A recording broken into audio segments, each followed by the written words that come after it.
Dynamic Success the Junior College. Enter to win. Masters in MPC and BPC. अस्सलाम वालेकुम नाज़रीन, आइए नज़र डालते हैं देश की राजधानी नई दिल्ली अब उत्तर प्रदेश से कुछ खास खबरों पर।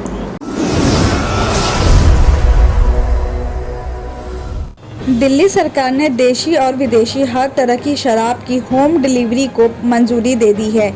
इसके लिए ऑर्डर मोबाइल ऐप या वेब पोर्टल के जरिए दिया जा सकता है। दिल्ली सरकार ने संशोधित आबकारी नियम के अधीन शराब की होम डिलीवरी की परमिशन दे दी है।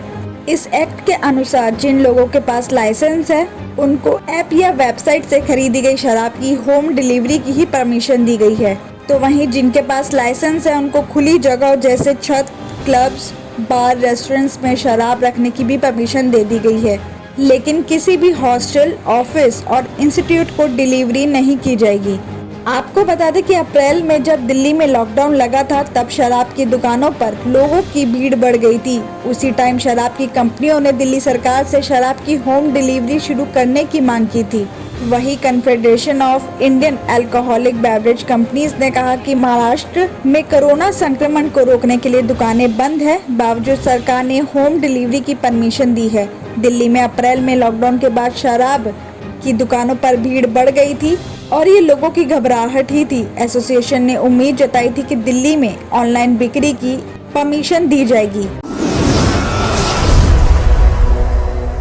दिल्ली में कम हो रहे कोरोना के मामले को देखते हुए दिल्ली सरकार ने लॉकडाउन में कल से थोड़ी सी ढील दी है। सोमवार यानी कल से दिल्ली अनलॉक की राह पर चलने लगी है। फिलहाल सब कुछ तो नहीं खुलेगा, लेकिन अनलॉक 1 के तहत फैक्ट्री खोलने, कंस्ट्रक्शन साइट पर काम करने की परमिशन दे दी गई है। सोमवार को दिल्ली की सड़कों पर गाड़ियों की खूब भीड़ देखने को मिली। सोमवार को दिल्ली के कई इलाकों में ट्रैफिक जाम की भी सिचुएशन बनी रही।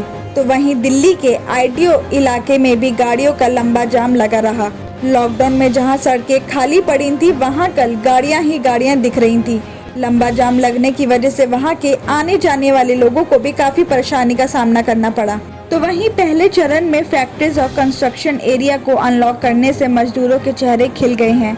वहीं सोमवार को पटपरगंज के इंडस्ट्रियल एरिया में मजदूर काम करते भी देखे गए।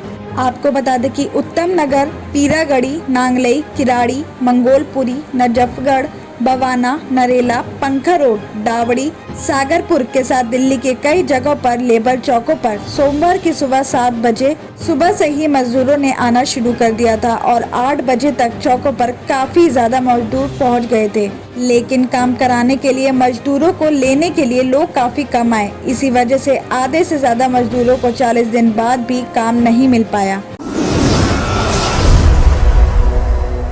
एलोपैथी डॉक्टर्स को लेकर बाबा रामदेव के साथ डॉक्टर्स का विवाद काफी बढ़ता ही जा रहा है। सिचुएशन ये है कि मंगलवार यानी आज बाबा रामदेव के खिलाफ देश भर में डॉक्टर्स का प्रोटेस्ट शुरू हो गया है। कोरोना पैंडेमिक के बीच इस विवाद ने सरकारों को भी चिंता में डाल दिया है। दिल्ली के एम्स के साथ कई हॉस्पिटल्स में डॉक्टर्स काली पट्टी बांधकर काम कर रहे हैं और बाबा रामदेव की गिरफ्तारी की भी मांग कर रहे हैं। सिचुएशन ये है कि केंद्रीय स्वास्थ्य मंत्री डॉक्टर हर्षवर्धन ने हाल ही में बाबा रामदेव को एक लेटर लिखकर बयान वापस लेने की मांग की थी, लेकिन उसके बाद भी ये विवाद नहीं कम हुआ, जिसके चलते अब न सिर्फ प्राइवेट बल्कि गवर्नमेंट हॉस्पिटल्स के में काम करने वाले रेजिडेंट डॉक्टर्स ने भी इस प्रोटेस्ट में हिस्सा लेने की अनाउंसमेंट की है। बाबा रामदेव के खिलाफ प्रोटेस्ट सुबह 8 बजे से ही शुरू हो गया है। आपको बता दें कि सोमवार को federation of resident doctors association यानी FORDA, Indian medical association of FEMA के साथ कई डॉक्टर्स ने बाबा रामदेव के खिलाफ प्रोटेस्ट करने की अनाउंसमेंट की है।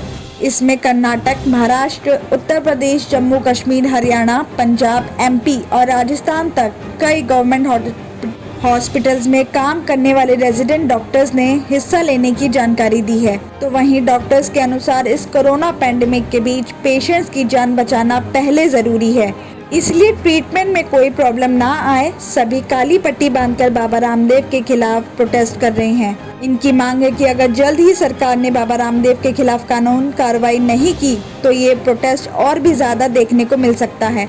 इनके अलावा दिल्ली एम्स, सफदरजंग हॉस्पिटल के साथ कई केंद्र सरकार के हॉस्पिटल्स में काम करने वाले डॉक्टर्स भी इस प्रदर्शन में हिस्सा ले रहे हैं। नोएडा के कोतवाली सेक्टर 49 के एक पार्क में खेल रही 6 साल की बच्ची के साथ दुष्कर्म करने की घटना सामने आई है। बताया जा रहा है कि कोतवाली सेक्टर 49 के एक सेक्टर में रहने वाली महिला घरों में काम करती है। शनिवार देर शाम को वो अपनी 6 साल की बेटी को पार्क में खेलते हुए पास की कोठी में काम करने चली गई। इसी दौरान अंधेरा हो गया तो सेक्टर में काम करने वाला सिक्योरिटी गार्ड पार्क में आकर और उस बच्ची को अकेला देखकर उसके साथ दुष्कर्म किया। कुछ देर बाद जब बच्ची की मां मौके पर पहुंची तो इस बारे में पता चला। महिला ने इस मामले की शिकायत करके पुलिस से की है और पुलिस ने बच्ची का मेडिकल करवाते हुए आरोपी के खिलाफ पॉक्सो एक्ट के तहत रिपोर्ट भी दर्ज करवाई है। डीसीपी राजेश एस का कहना है कि इस मामले में आरोपी को गिरफ्तार कर लिया गया है। मामला फास्ट ट्रैक कोर्ट में चलाया जाएगा।